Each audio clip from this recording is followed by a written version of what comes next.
GV 99.9, your good vibes. GV 99.9 gives you your news, keeps you informed and updated, plays your kind of music, your beat, your groove. GV 99.9 gives you the good vibes. Your good vibes. GV 99.9, your good vibes.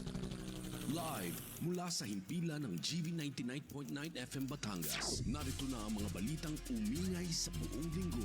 Mga may init na kaganapang hindi mo dapat palampasin. Mga balitang kinalap at binantayan ng buong puwersa ng GV 99.9 FM Batangas. Balitang hitik sa impormasyon dapat mong malaman ngayong umaga. Narito na ang GV News Express. News Express. News Express. Ang detalye ng mga balita ihahatid ni DJ Joey Boy. GV News Express. GV News Express. GV News Express.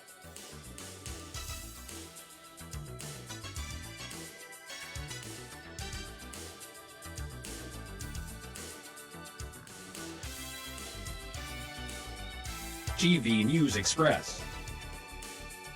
GV News Express. Oras sa buong Pilipinas, 51 minuto makalipas ang alas 11 ng umaga at narito na ang mga balita sa oras na ito. GV News Express. Dating Pangulong Duterte pre-trial sa ICC, desisyon ng mga hukom inaasahan sa loob ng 60 araw. GV News Express.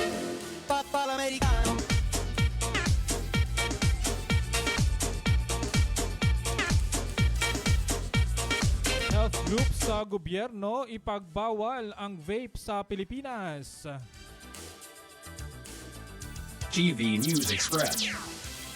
MMDA nagpaplano para sa Holy Week travel surge. GV News Express. Department of Agriculture Calabarzon ipinagkaloob ang solar-powered irrigation system sa Ibaan farmers. GV News Express. TDRO nagsagawa ng inspeksyon at briefing sa mga driver ng jeep at taxi. GV News Express. Pumulso sa regional tax campaign sa South Luzon. GV News Express. Dole Batangas nagdaos ng unang quarter peso meeting. GV News Express. Samantala, Lian Batangas nag-inspeksyon sa mga hindi rehistradong negosyo. GV News Express. At para sa ating Price Watch, posibleng panibagong taas presyo sa langis ngayong unang linggo ng Marso. GV News Express.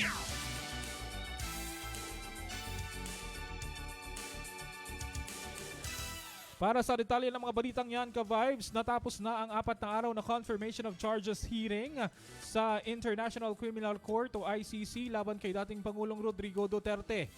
Inilahad ng prosekusyon ang kanilang aligasyon na may mahalagang papel umano ang dating Pangulo sa malawakang kampanya kontra droga na nauwi sa libu-libong pagkamatay. Ayon sa kanila, sistematiko umano ang mga insidente at may sapat na batayan upang ituloy ang kasong murder bilang crime against humanity. Sa panig naman ng depensa, iginiit na walang intensyong kriminal si Duterte at bahagi lamang ng matinding retorika ang kanyang mga naging pahayag. Muri rin nilang kinwestiyon ang jurisdiksyon ng ICC matapos kumalas ang Pilipinas sa Rome Statute noong taong 2019. Hindi personal dumalo sa pagdinig ang dating Pangulo dahil sa kondisyong pangkalusugan. Sa ngayon, nakasalalay sa mga hukom ang pagpapasya kung kukumpirmahin ang mga sakdal at itutuloy sa full trial ang kaso. Isang hakbang na maaaring maging makasaysayan sa larangan ng pandaigdigang hustisya. GV News Express.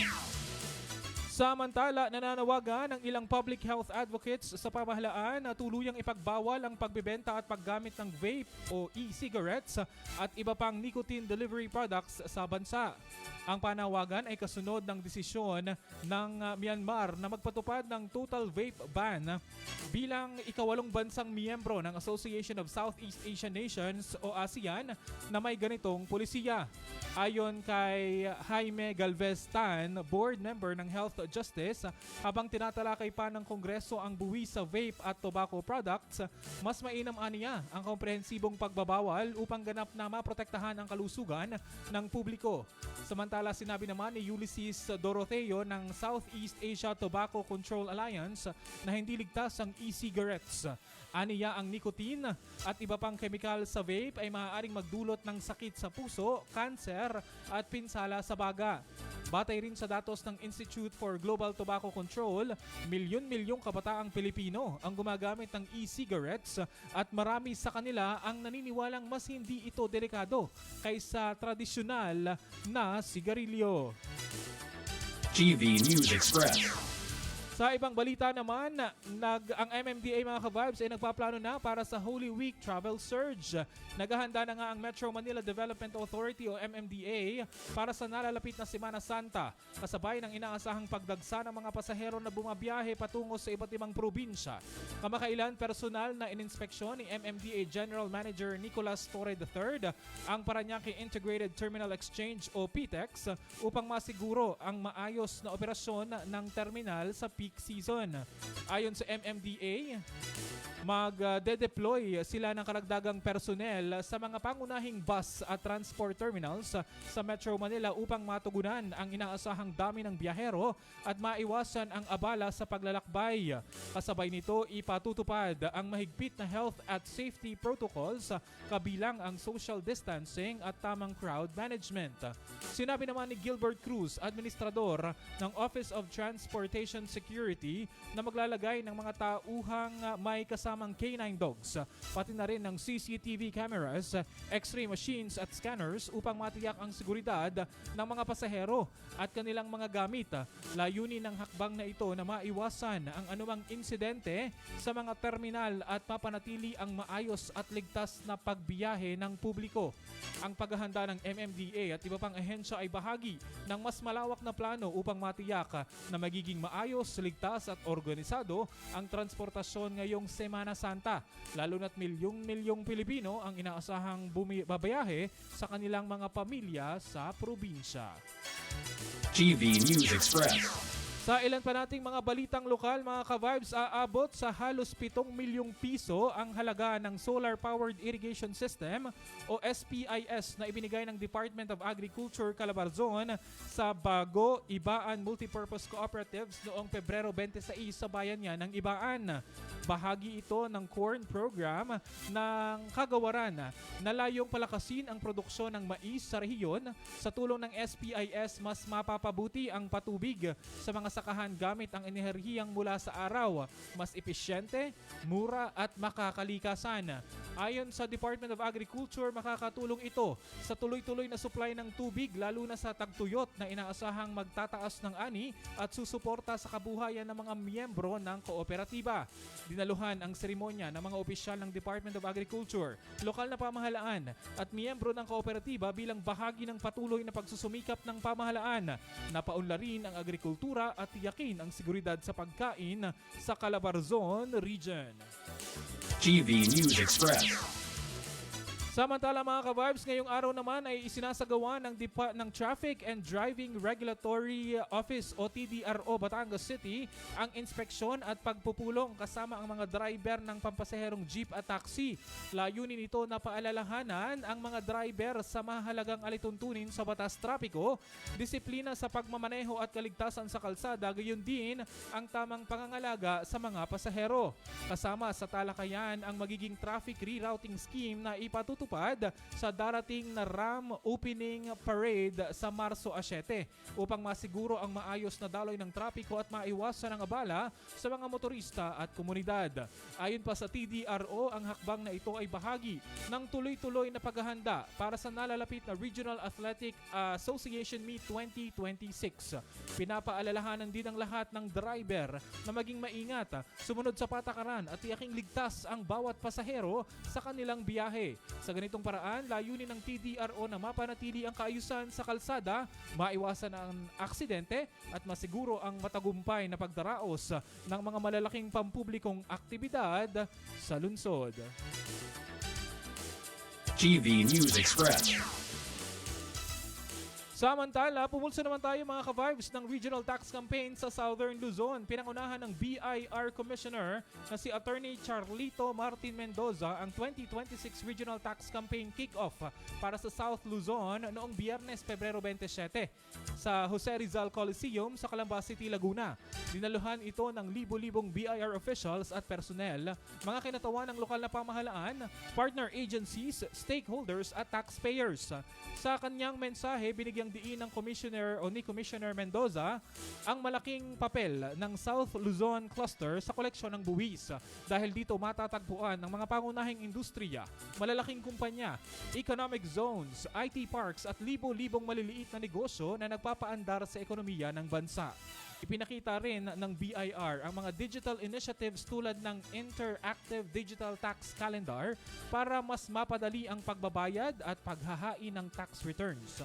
Kasabay nito, binigyang pugay ang mga top taxpayers sa rehiyon bilang pagkilala sa kanilang ambag sa pag-unlad ng bayan.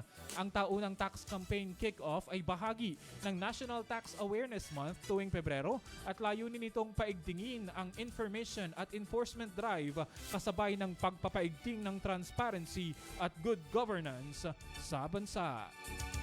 GV News Express. Sa iba pa nating mga balita dito sa lalawigan ng Batangas, ang Dole Batangas mga ka-vibes ay nagtaos ng kanilang unang quarter peso meeting. Pinangunahan ng Department of Labor and Employment o Dole 4A Batangas Provincial Office kasama ang Batangas Provincial Federation of Peso Managers Incorporated ang kanilang unang or first quarter peso meeting sa third floor yan ng Dole BPO, the All-in-Place Marawi sa Lipa City, Batangas. Dinaluhan ito ng mga Public Employment Service Office o PESO at Job Placement Office o JPO managers at staff mula sa iba't ibang lungsod, bayan at paaralang mataas ang edukasyon. Tinalakay sa pagpupulong ang mga programa at regulasyon sa paggawa tulad ng General Labor Standards, Department Orders No. 174, 216 at 217, pati na rin ang Integrated Livelihood at Emergency Employment Programs at Government Internship Programs na pinangunahan naman ni na Miss Angelina Natividad, Salvacion Calalo at April Magpantay. Sa kanyang mensahe, pinuri ni Dole Batangas Director Predelma Tan ang mga PESO at JPO sa kanilang kontribusyon sa pagbibigay ng disenteng trabaho sa mga Pilipino. Kasabay nito, kinilala rin ng Dole ang mga high-performing PESO at JPO para sa taong 2025. Natapos naman ang programa sa pagbabalik tanaw sa mga nagdaang proyekto at sa pagpaplano ng mga target na programa para sa taong 2026. GV News Express. Punta naman tayo mga ka-vibes dyan sa bayan ng Lian, Batangas. Nadagdagan pa ang bilang ng mga hindi rehistradong negosyo sa bayan ng Lian, Batangas matapos ang masusing business inspection ng lokal na pamahalaan. 4 na barangay ang isinailalim sa inspeksyon, ang mga barangay ng San Diego, Luyahan, Binubusan at Bungahan. Ayon sa Section 15 ng Ordinance Number 29 Series of 2022 o Business Permit and Licensing System Ordinance. Sa isinagawang beripikasyon na tukoy ang kabuuang 71 establishmento na hindi rehistrado. Pinakamalaki ang bilang sa Barangay San Diego na may 30, sinundan ng Luyahan na may 15, Barangay Binubusan 13 at Barangay Bungahan na may 4 na negosyo. Lahat ng nasabing negosyo ay nakatanggap ng notice of violation at binigyan ng 15 working days para ayusin ang kanilang rehistro at kumpletuhin ang kinakailangang dokumento. Matatandaan matatandaan na noong Pebrero 24 na isyuhan na rin ang 73 establishmento na hindi rehistrado. Ayon naman sa lokal na pamahalaan, ang mga negosyong hindi makakumpleto ng requirements sa itinakdang palugit ay maaaring ipasara alinsunod sa umiiral na ordinansa. GV News Express. GV 99.9. Price Watch. Price Watch. Price Watch. Para naman sa ating price watch mga ka-vibes, matapos ang sunod-sunod na pagtaas ng presyo ng produktong petrolyo nitong mga nakaraang buwan, inaasahang magkakaroon na naman ng dagdag singil sa mga produktong langis sa unang linggo ng Marso. Batay sa paunang datos mula sa industriya, maaaring tumaas ng humigit kumulang piso at 40 sentimos hanggang piso at 60 sentimos kada litro ang gasolina, habang nasa 80 sentimos hanggang piso naman ang posibleng dagdag sa diesel, at nakikitaan rin ang paggalaw paitaas ng presyo sa kerosene. Depende yan sa magiging final na kalkulasyon ng mga kumpanya ng langisa. Ayon kay Rodela Romero, Assistant Director ng Department of Energy, patuloy pa rin sinusuri ng pandaigdigang merkado ang epekto ng kamakailang usapan sa pagitan ng Estados Unidos at Iran. Dagdag pa niya, nakaapekto rin ang pagtaas ng presyo o sa pagtaas ng presyo ang pagpapataw ng panibagong parusa ng Estados Unidos sa ilang tanker na umano'y nagdadala ng krudo mula Iran, pati na ang patuloy na paglalagay ng puwersang militar sa rehiyon ng Middle East. Samantala, sinabi naman ni Leo Belias, Pangulo ng isang petroleum company, na nananatiling mataas ang presyo dahil sa pangamba ng merkado na posibleng pagkagambala ng supply ng langis. Aniya, kapwa nagpapakita ng kahandaan ang dalawang bansa na palalain ang tensyon. Binanggit din na ang pansamantalang pagsasara ng ilang bahagi ng Strait of Hormuz para sa military drills na nagpapakita naman ng kakayahan ng Iran na maantala ang pagdaan ng mga barko sa naturang ruta, isang mahalagang daanan ng pandaigdigang supply ng langis. Ang magiging galaw ng presyo sa huling araw ng trading ay ang magtatakda ng final na adjustment, at inaasahang i-anunsyo ito sa Lunes at ipatutupad naman sa araw ng Martes. GV News Express. At yan mga ka-vibes, sa mga balitang dapat nyong malaman ngayong tanghali, ugaling nakatutok dito lamang sa GV 99.9 para maging GV informed, GV aware at GV updated sa mga kaganapan sa loob at labas ng lalawigan. Maaaring balikan ang ating balitaan sa ating official Facebook page. Hanapin nyo lamang po ang GV 99.9 FM.